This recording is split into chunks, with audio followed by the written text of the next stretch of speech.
ఈసారి మేము వస్తాం, మాకు ఓటు ఎన్రోల్ చేయించడం అడగడం జరుగుతుంది. సో ఆ విధంగా ఈరోజు ఇంతమంది మళ్ళీ మోదీ నాయకత్వాన్ని కోరుకుంటుంది కాబట్టి ఖచ్చితంగా భారతీయ జనతా పార్టీ ఈసారి 400 ఖచ్చితంగా దాటాలని ఆ విధంగా ఈరోజు కృషి చేస్తున్నారు కార్యకర్తలందరూ కూడా.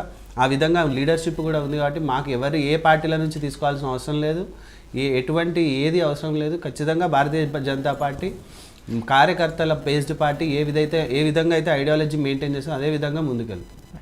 సో వెంకట నాయక్ గారు, కాంగ్రెస్ పార్టీ కూడా పార్లమెంటుకు సంబంధించి చాలా విపరీతమైన ఎక్సర్సైజ్ చేస్తోంది, దానికి తగ్గట్టుగానే వ్యూహాలు రచిస్తోంది. అండ్ పాలననే కొలమానము, మా పనితీరు చూసే ఓటేయండి అని రేపు ప్రజలను అడుగుతాము అని ముఖ్యమంత్రి రేవంత్ రెడ్డి గారు చెప్తున్నారు. ఎన్నికల రెఫరెండంగా కూడా భావిస్తామని చెప్తున్నారు. సో అంత కాన్ఫిడెన్స్ ఏంటి కాంగ్రెస్ పార్టీకి? ఓవైపు ప్రతిపక్షాలేమో ఇచ్చిన హామీలు నెరవేర్చలేదు, 6 గ్యారంటీలకు సంబంధించి ప్రజలంతా వ్యతిరేకతతో ఉన్నారు కాబట్టి రేపు పార్లమెంటులో వీళ్ళందరికీ కూడా తగిన బుద్ధి చెప్తారు, కాంగ్రెస్ పార్టీ నాయకులని గెలిపించే పరిస్థితి లేదు, ఇవన్నీ చెప్తున్నారు. కానీ మేము రెఫరెండంగా భావిస్తున్నాము అన్నంత కాన్ఫిడెన్స్ ఏంటి కాంగ్రెస్ పార్టీ? మేడం, ముందుగా మీకు దాంతోపాటు ప్యానెల్లో ఉన్న పెద్దలకు నమస్కారం మేడం. విజిత్ అన్న చాలా విషయాలు చెప్పే విషయంలో పర్టికులర్గా బీజేపీ పార్టీ మీద అంటే ఏ యాంగిల్ మీద బీజేపీ పార్టీ రేపు రాబోయే ఎలక్షన్స్లో తెలంగాణ రాష్ట్రంలో కానీ దేశవ్యాప్తంగా కానీ పాగా వేయగలదన్న అంశం మీద వాళ్ళు చాలా స్పష్టంగా చెప్పగలిగారు.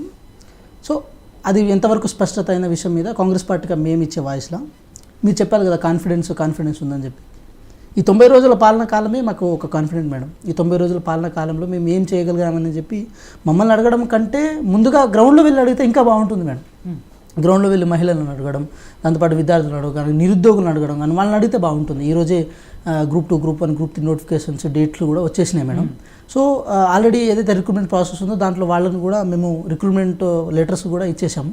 సో ఇక్కడ ఒక విషయం స్పష్టంగా చెప్పదలుచుకోవాలి ఏంటంటే మేడం, ఈ దేశంలో ఉన్న యువత, మహిళ ఏదైతే వీళ్ళున్నారో వీళ్ళని బేస్ మీదనే మనం ఏదైనా సంక్షేమ ఫలాలు కానీ ఏదైనా ఇవ్వడానికి ఛాన్సెస్ ఉంటాయి.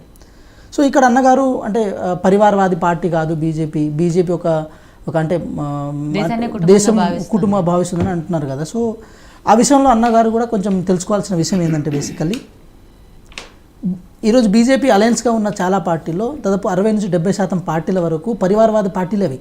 సో వారితో వాళ్ళు దోస్తానా చేస్తున్నారు. అదేవిధంగా బీజేపీలో కూడా చాలామంది జైషా పుత్రులు కానీ, లేకపోతే రాజ్నాథ్ సింగ్ పుత్రులు కానీ, లేకపోతే సుష్మా స్వరాజ్ గారి పుత్రిక కానీ వీళ్ళందరూ పరివారవాదం నుంచి వచ్చిన వాళ్ళే కదా. సో వాళ్ళు అంటే పరివారవాదంలో వాళ్ళ భాగస్వామ్యం ఉంది కదా.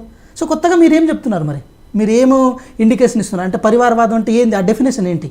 ఆ డెఫినేషన్ మాకు క్లియర్ కట్గా చెప్పాలి. ఎందుకంటే ఈ దేశ ప్రజలకు అర్థం కావట్లేదు పరివారవాదం ఏంటి, దేశమే నా పరివారం అని అనుకోవడం ఏంటి. రాజ్నాథ్ సింగ్ గారి పుత్రుడైన పంకజ్ సింగ్ నోయిడా నుంచి ఎమ్మెల్యే కావచ్చు, దాంతోపాటు సుష్మా స్వరాజ్ కూతురు ఏది మన ఢిల్లీ నుంచి ఎంపీగా ఉండొచ్చు. బీసీసీ అనేది ఒక పెద్ద ఆర్గనైజేషన్ ఈ స్పోర్ట్స్ దాంట్లో, దానికి సెక్రటరీగా జైషా గారు ఉండొచ్చు. దాని పరివారం కిందకి రాదా, దాన్ని ఏమనుకోవాలి, ఏం అర్థం చేసుకోవాలి ఈ దేశ ప్రజలు అనేది ఒకటి గమనించాల్సి ఉంటుంది మేడం. నేను ఇంకో మాట స్పష్టంగా ఏం చెప్పదలుచుకున్నామంటే పర్టికులర్ తెలంగాణ రాష్ట్రం కానీ దేశ వ్యాప్తంగా జరుగుతున్న అంశాలు కూడా చెప్తున్నాం.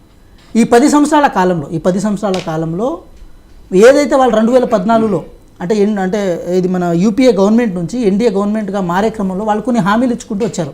ఈ దేశంలో 2 కోట్ల అంటే సంవత్సరానికి 2 కోట్ల ఉద్యోగాలు ఇస్తామని చెప్పారు. అదేవిధంగా జన్ధన్ ఖాతా తెరిస్తే ప్రతి అకౌంట్లో 15 లక్షల వరకు ఇస్తామని చెప్పారు వాళ్ళు. సో ఈ దేశంలో ఉన్న అంటే సెకండ్ టర్మ్ అధికారంలో వచ్చిన తర్వాత 2019లో అధికారంలో వచ్చిన తర్వాత వాళ్ళు 2021-22 ఆ సంవత్సరంలో రైతుల ఆదాయం రెట్టింపు చేస్తానన్నారు. అదేవిధంగా నిత్యావసర వస్తువుల విషయంలో కానీ, పెట్రోల్ రేట్ల విషయంలో కానీ ఎక్కడ ఈ దేశంలో సామాన్యులు ఇబ్బంది పడకుండా చేస్తామని చెప్పారు వాళ్ళు.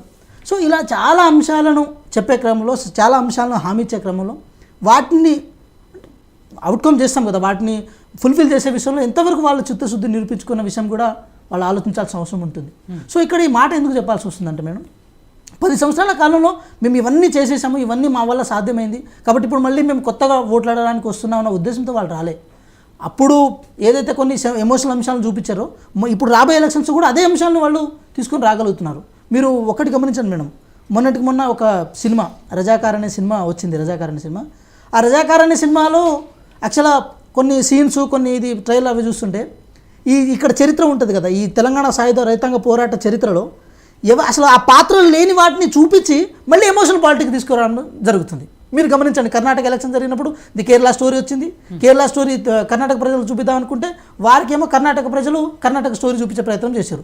మళ్ళీ ఇదే విషయం మీద మళ్ళీ డెవలప్మెంట్ గురించి మాట్లాడితే బాగుంటుంది. ఎందుకంటే విజిత్ అన్న చదువుకున్న వాళ్ళు, విఘ్నత తెలిసిన వాళ్ళకు అంటే ఈ డెవలప్మెంట్ యాంగిల్ మీద వాళ్ళకి అవగాహన ఉండొచ్చు.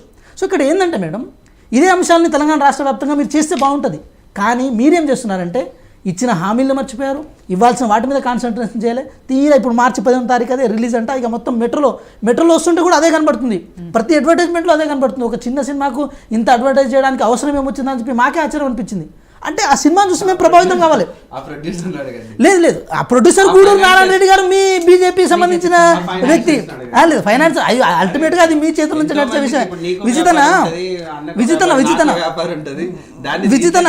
విజితన గూడూరు నారాయణ రెడ్డి గారు మీ బీజేపీకి సంబంధించిన వ్యక్తి. మేము ఏమంటున్నాం అంటే మేడం, ఒక విషయం చెప్తున్నాం మేడం. అంటే ఇప్పుడు మేము అంటే తెలంగాణ రాష్ట్ర ప్రజల మేము మోడీ గారు చేసిన అభివృద్ధి మీద కాకుండా, బండి సంజయ్ గారు పాదయాత్రలో చెప్పిన అంశాల మీద కాకుండా, కిషన్ రెడ్డి గారి మంత్రిగా వచ్చిన తర్వాత తెచ్చిన అంశాల మీద కాకుండా, ఏది మన రజాకార్ సినిమా చూసి మేము ఓటేయాలి అంతే కదా మేడం. రజాకార్ సినిమా చూసి ప్రభావితమై మేము ఓటేసి మీకు ఇంకేదో సినిమాలు ఇంకేదో ఎమోషనల్ ఇష్యూ తీసుకొచ్చి దాన్ని బట్టి ఓటేయాలి. బీజేపీ నాయకులు విషయం చెప్పలేదు కదా వెంకటనాయక్ గారు. రజాకార్ అయ్యో మేడం దట్స్ హిడెన్ అజెండా. నేను ఇంకో విషయం కూడా చెప్తున్నాను.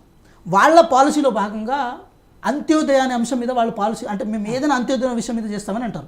అంత్యోదయం అంటే ప్రతి ఇంటికి ఒక రూట్ లెవెల్లో ఉన్న వాళ్లకు కేంద్రంలో ఉన్న ఫలాలు కానీ రాష్ట్రంలో ఉన్న ఫలాలు కానీ అందాలని అనుకునే అంశం అని వాళ్ళు చెప్పుకుంటూ వస్తున్నారు. కానీ ఒకటి విషయం మాత్రం చెప్పదలుచుకున్నాం మేడం, తెలంగాణ రాష్ట్రంలో మొన్న అంటే మేము గ్రౌండ్ లెవెల్లో తిరుగుతున్నప్పుడు మాకు అర్థమైంది ఏంటంటే, కేంద్రం నుంచి ఫలాలు వచ్చాయా తెలియదు కానీ అంత్యోదయలో భాగంగా జై శ్రీరామ్ అనే ఒక ముద్ర ఉంటుంది మేడం. ప్రతి ఇంటికి ఆ ముద్ర వచ్చింది మేడం. సో మేమేమంటున్నాం, అది ఒక ముద్ర ఉంటుంది. ఆ ముద్ర అంటే కాషాయ కలర్లో ఉంటుంది, ప్రతి ఇంటికి ఉంది అది. అంటే మేమేమంటున్నాము, ఎక్కడ దేన్ని విషయాన్ని తప్పు పట్టలేము, ఎక్కడ ఏ విషయాన్ని మేము ఇచ్చేస్తలేము. కానీ మీరు ఏ అంశం మీద ఓట్లు అడగాలనుకున్నారో దాని మీద మీరు క్లారిటీతో ఒక సంక్షేమం దిశగా ఏదైనా చెప్పడానికి ప్రయత్నం చేస్తే బాగుంటుంది. కానీ ఇలాంటి సెన్సిటివ్ విషయం తీసుకొస్తున్నారు. ఇప్పుడు మీరు రజాకార్ సినిమాకి దానికి ఏం ముడి పెట్టారని చెప్పి మీరు అడగొచ్చు కాక, కానీ ముడిపెట్టే అంశం 15 నుంచి స్టార్ట్ అవుతుంది. మేము ప్రిడిక్షన్ చెప్తున్నాను అనుకోరాదండి మీరు.